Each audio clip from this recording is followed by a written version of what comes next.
madrasada Xabsa ibn Sirin oo dhigtaan haween waaweyn ayaa waxaa loo soo xiray sanad dugsiyeedkii iyadoo xalfad ay goobta ku qabsadeen. Madrasadani ayaa ka duwan madrasooyinka kale. Waa madraso ay dhigtaan hooyooyin aan markii hore ka faa'iideysanin jaaniska waxbarashada diinta Islaamka. sidoo kale madrasada waxaa dhiga haween Soomaaliyeed halka madiirka ay tahay Xaawo Kalba Guure.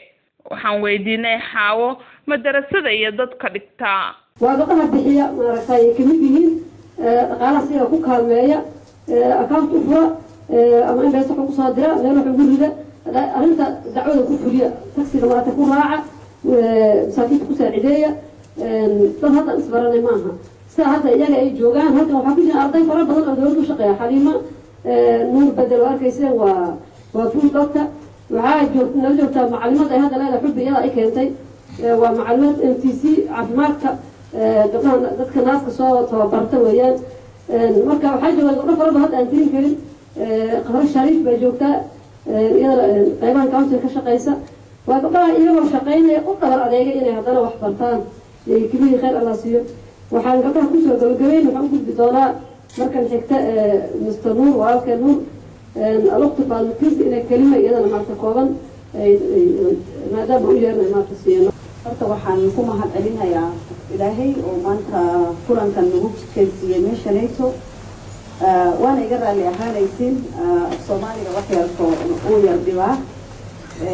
إن كسي لنا نكون الله لاركا ماشي أنا كقلوا أنا ودي يقرأ لي أهل يسين.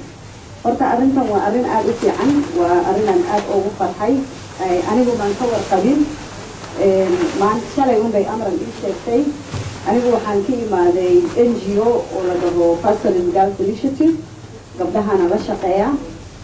gabdhahan aan la shaqeeyana waa gabdhaha iskuulada akhristaan maadaama arintan arin cusub anigu ahayd ani madrasooyinka waxaan u maleynayay inay maaragtay rag iyo dumarka isla akhristaan wali ma ogaanin inay jiraan madrasooyin gabdha kaligood ah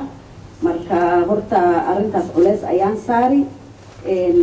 say walaashii Xaliima sheegtay advocacy ayay u baahan tahay in dadka la wacyigeliyo sidii maaragtay madrasooyinka gabdha la keeno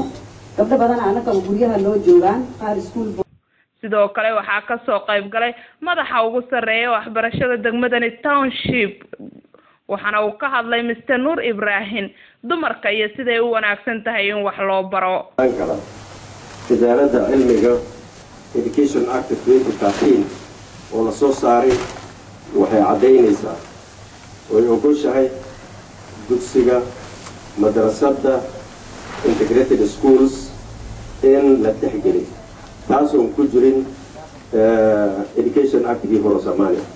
qayb ay leedahay waana la ogolaaday wax maaragtay qarsoon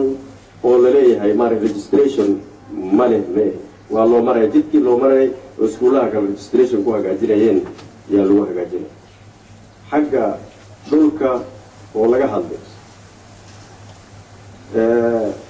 oo sheekh khayr Allah siiye aska hadlay in gargaar loo hagaajiyo waxaa jira iskuulo badan oo Garissa sub county anako kaalmaysanayna mudanaha laga soo doortay gobolkan aadan bare ducaale yaan hagaajinay shay qariyada qaymagalo ah oo masaajidii ah oo madrasad inaan ka gooyno primary school haddaan ka soo qaado nasiib primary school qariyada nasiib gabdha wasiira ayaa goobtan u soo waxbarasho doonta xilliga markaasi ay shaqada lahayn waa kuwan ayagoo ka sheekaynaya sidii ay ku bilaabeen madrasada Umar waxaan soo dhaweynayaa martida maanta insha Allah imaatay oo sharaf leh macallimiintayadii وأنا فهنا بريء يا أرضي أو حتى أنا إيو ذلك أصحابنا أنت شقينا بلك أنا هذا كي وانصور قابلنا يا هرت المحد كمان وين أنا وحائي شكتي آمنة أو معلمات كأخ MTC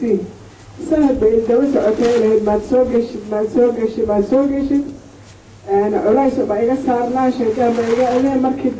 قدام بيسي وحن صور قلميشن بيشل بيطلع سنة هذا عن كسر قلبني لكن الحمد لله وحيانا بدن بعك براني دعوين كان كبراني قرأك على آخرين وأنا لا أقصر قرأك هذا الآخرين سأتاني زمعني هيسا aad baad dhugta ooga dhigaysaa ducooyinkii wixii oo dhan baa salaada noo fududeeyey waad ogtahay markii la tukanayo inay salaada uu shaydaan kuu sheekaynayo laakiin wixii haddaad fahmayso oo aad garanayso aad akhrisan karto waa alxamdulilah waxaad kala dagaalami kartaa shaydaanka kuu sheekaynayo baryahani dambe waxay dadka Gaarisa xoogga saaraan sidii tacliinta islaamiga ah kor loogu qaadi lahaa. Samsam Cabdikariin, Universal TV, Gaarisa.